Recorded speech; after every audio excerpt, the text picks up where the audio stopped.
नमस्कार आदाब। आप देख रहे हैं उज़ैर की आवाज़। मैं हूं आज आपके साथ में मोहम्मद उज़ैर। इजराइल के जो प्रधानमंत्री हैं बेंजामिन नेतन्याहू, उसकी तरफ से एक बात तो तस्दीक हो गई है। एक बात का एक पुख्ता सबूत ये मिल गया है खुद उसकी ज़ुबानी कि ईरान जो है इजराइल के खिलाफ और अमेरिका के खिलाफ बहुत बड़े हथियार डेवलप करने जा रहा है। जी हाँ, इस इंटरव्यू में ये जो इंटरव्यू लिया गया है ये इजराइल का एक जूश मीडिया होस्ट बैन शिप्रियो है। एक होस्ट का नाम है, एक कमेंटेटर का नाम है, एक रिपोर्टर का नाम है, होस्ट बैन शेप्रियो इसका नाम है इस मीडिया हाउस का। और इसके जरिए से इंटरव्यू लिया जा रहा है बेंजामिन नेतन्याहू का। इस इंटरव्यू में नेतन्याहू ने तस्दीक कर दी है, ये बोल दिया है, ये क्लेम कर लिया है कि ईरान जो है 8000 किलोमीटर रेंज तक की मिसाइलें, बैलिस्टिक मिसाइलें डेवलप कर रहा है। क्योंकि यहाँ पर ईरान को, इजराइल को ये दिख गया है कि ईरान जो है एक बहुत बड़ा खतरा है अब मिडल ईस्ट में इजराइल के खिलाफ। सऊदी अरब, कुवैत, कतर, कुवैत, बहरीन, ये जितनी भी रियासतें हैं, जितनी भी अरब ममालिक कंट्रीज हैं, इनके बस का कुछ भी नहीं है, ये कुछ नहीं कर सकते हैं। जी हाँ, आप कतर को देख लीजिए, कतर के ऊपर बैलिस्टिक मिसाइलें, कतर के ऊपर एयर स्ट्राइक करी इजराइल ने, ये कहकर कि यहाँ पर हमास की मीटिंग होने वाली थी, हम हमास के नुमाइंदों को खत्म करने जा रहे थे, लेकिन अनफॉर्चुनेटली उसमें से जो याह्या सिनवार और जो एक लोग हैं उनके कुछ रिलेटिव्स मारे गए हैं, जो मेन वहां पर लोग थे जो एज ए मीडिएटर का काम कर रहे हैं हमास और इजराइल के बीच में, ताकि ये जो वॉर है, ये जो जंग है, ये रुक जाए। और इसमें कम से कम 6 लोगों की मौत हो गई और इसमें जो कतर के जो सिक्योरिटी एक ऑफिसर, उसकी भी इसमें जान चली गई। आप ये देखिए, सिर्फ मजम्मत करके रह गए।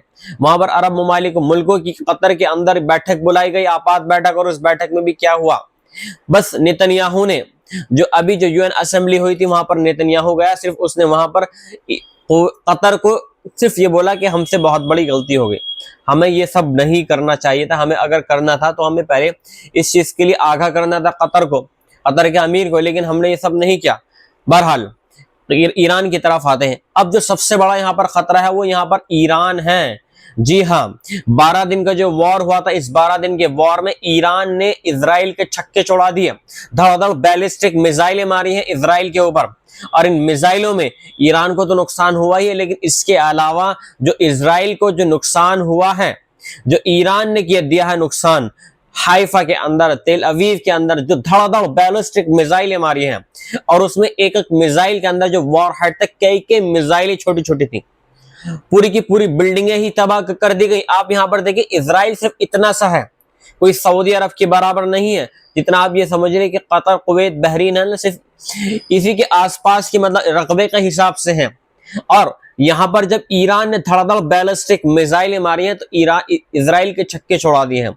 और यहां पर एंड में आकर जब ये 12 दिन का वॉर हुआ है, बीच में जबरदस्ती नेतन्याहू बीच में आए हैं, उन्होंने जबरदस्ती ईरान और इजराइल के बीच में, मतलब यह है कि मीडिएटर का काम करा है, उन्होंने सीज फायर करा है और सख्ती के साथ में सीज फायर करा है। मीडिया को तो मतलब यह है कि नेतन्याहू को गाली दे दी, और मतलब यह है कि दोनों पार्टीज को गाली दे दी, सिर्फ दुनिया को दिखाने के लिए कि नहीं भाई, हम एज ए मीडिएटर का यहाँ पर काम कर रहे हैं, हम पूरी तरीके से वॉर रुकवाना चाहते हैं।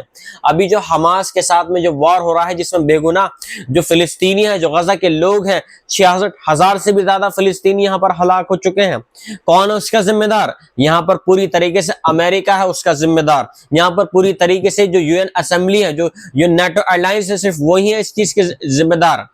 अभी उन्होंने मतलब यह है कि फिलिस्तीन को एज ए रिकॉग्नाइज कर लिया है, फिलिस्तीन को एज ए देश का दर्जा दे दिया है, लेकिन क्या कुछ फायदा है इस चीज से? कुछ भी अभी फायदा नहीं है। अभी तक तो मतलब ये कि जब तक जितने भी और ममालिक मुल्क हैं फिलिस्तीन को पूरी तरीके से दर्जा नहीं दे देती हैं, तो एक रियासत के तौर पर फिलिस्तीन को हम नहीं कह सकते हैं कि फिलिस्तीन एक देश बन चुका है। ब्रिटेन, कनाडा, फ्रांस और एक दो और कंट्रीज हैं, इन्होंने पूरी तरीके से रिकॉग्नाइज कर लिया है फिलिस्तीन को, लेकिन ये कुछ फायदा नहीं है इस चीज का। इंटरनली आप ये देखिए, यहाँ पर इजराइल ने इन्वेस्ट कर रखा है, यहाँ पर फैक्ट्रीज लगी हुई हैं यूरोपियन कंट्रीज के अंदर, बड़ी बड़ी तादाद में फैक्ट्रीज लगी हुई, और यहाँ से पूरा मतलब ये कि जो वॉर का साजो सामान है, जो एटम बम्स हैं, जो मिसाइलें हैं, जो ड्रोन्स हैं, यहीं से सप्लाई होकर सारे इजराइल की तरफ जा रहे हैं। और कहां पर इस्तेमाल हो रहे हैं वो बेगुनाह जो बच्चे हैं फिलिस्तीन के, जो गजा के बेगुनाह बच्चे, औरतें हैं, सब उनके ऊपर वो चीजें सब इस्तेमाल हो रही हैं। अब मैं ऐसी ऐसी वीडियो है मैं आपको दिखा नहीं सकता हूं। जी हाँ, पूरी पूरी बिल्डिंगें तबाह हो गई हैं और उन बिल्डिंगों में बहुत से लोग थे जिनको आगाह भी नहीं किया गया कि यहां पर एयर स्ट्राइक होने वाली है, और एक पल में सब पूरी बिल्डिंग कोलैप्स।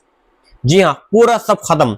अब नेतन्याहू यहां पर ये क्लेम कर रहा है, उसने ये दावा कर लिया है कि हमें सबसे बड़ा यहां पर खतरा ईरान से है। जी हाँ, फिलिस्तीन के हमास से भी नहीं है, किसी और से भी नहीं है, हमें सबसे बड़ा खतरा यहां पर ईरान से है। क्योंकि यहां पर ईरान जो है, जो और अपनी प्रॉक्सीज हैं, हिजबुल्लाह है, हमास है और इसके अलावा हूतीज हैं, बराबर अपने वेपन्स वहां तक पहुंचा रहा है। और इसके अलावा रेड सी में बहुत बड़ा खतरा बता रहा है नेतन्याहू। मैं अभी आपको एक खबर पढ़कर सुनाता हूं कि यहां पर नेतन्याहू क्या कह रहा है, जो उसने इंटरव्यू दिया है। एक मतलब यह है कि जिश मीडिया हाउस है, उसका जो होस्ट है बेन शिप्रियो को उसने मतलब ये कि इंटरव्यू दिया है, और इस इंटरव्यू में उसने ये बोला है कि वो बिल्कुल पूरी तरीके से ईरान के खिलाफ है। वो बिल्कुल भी कोई मतलब ये कि कोई मध्यस्थता नहीं चाहते हैं, कुछ भी ये नहीं चाहते हैं कि वो ईरान के साथ में हाथ मिलाएं। क्योंकि आप यहां पर देखिए, शुरू से लेके आखिर तक अभी भी जो पूरे जितने भी इस्लामिक मुमालिक मुल्क हैं, कोई नहीं बोल रहा है यहां पर सिवाय ईरान के। ईरान यहां पर पूरी मजबूती के साथ में खड़ा हुआ है।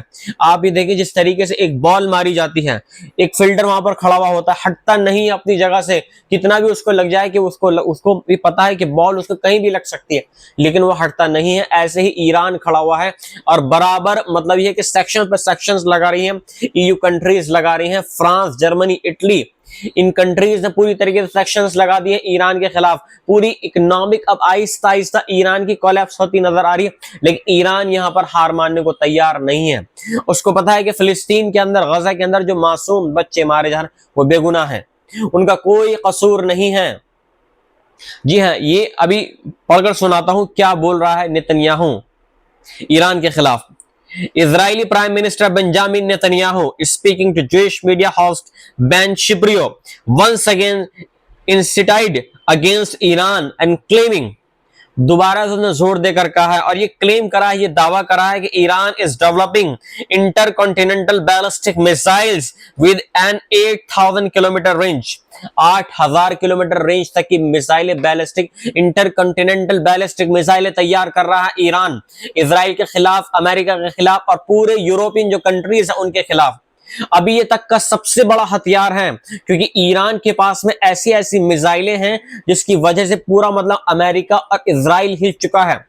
अब यहां पर अमेरिका जो है डायरेक्टली वो ईरान पर अटैक नहीं कर सकता है, सिर्फ उसको एक बहाना यहां पर मिला था इजराइल के मार्फत के, उसने जो अटैक करा है वो जो बंकर बस्टर बम मारे हैं ईरान के ऊपर, इस्फहान, फर्दो, जो इसकी न्यूक्लियर साइट से, जहां पर मतलब ये कि उसने क्लेम करा था कि यहां पर इनरिचमेंट का प्रोग्राम चल रहा है, यहां पर ईरान अपने डेवलप कर रहा है न्यूक्लियर वेपन्स, मतलब ये कि इलीगली वेपन्स डेवलप कर रहा है। इस आरोप लगाकर वहां पर उसने बैलिस्टिक मिसाइलें मारी हैं और ये क्लेम करा है कि उन्होंने बिल्कुल तबाह और बर्बाद कर दिए इन मतलब न्यूक्लियर साइट्स को, लेकिन उनका जर्रा बराबर भी कुछ नहीं हुआ है।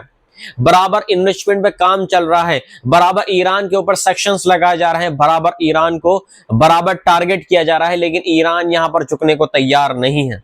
8000 किलोमीटर मायने रखते हैं। आप ये देखें, 8000 कुछ होता ही नहीं है। 8000 किलोमीटर रेंज तक की मिसाइलें डेवलप कर रहा है ईरान। आसानी के साथ में अमेरिका पहुंच सकती है वो मिसाइलें, आसानी के साथ में न्यूयॉर्क सिटी का टाइम्स स्क्वायर खत्म हो सकता है, आसानी के साथ में व्हाइट हाउस तबाह हो सकता है। जी हां, जहां पर नेतन्याहू आराम फरमाते हैं, जी हां, जहां पर व्हाइट हाउस में ट्रंप आराम फरमाते हैं, ये चीजें, ये बिल्डिंगें सब तबाह हो सकती हैं। और इसके अलावा और भी बताई है कि 8000 के अलावा 3000 किलोमीटर रेंज तक की मिसाइलें डेवलप करने की कोशिश कर रहा है ईरान। बहुत बड़ी खबर है ये।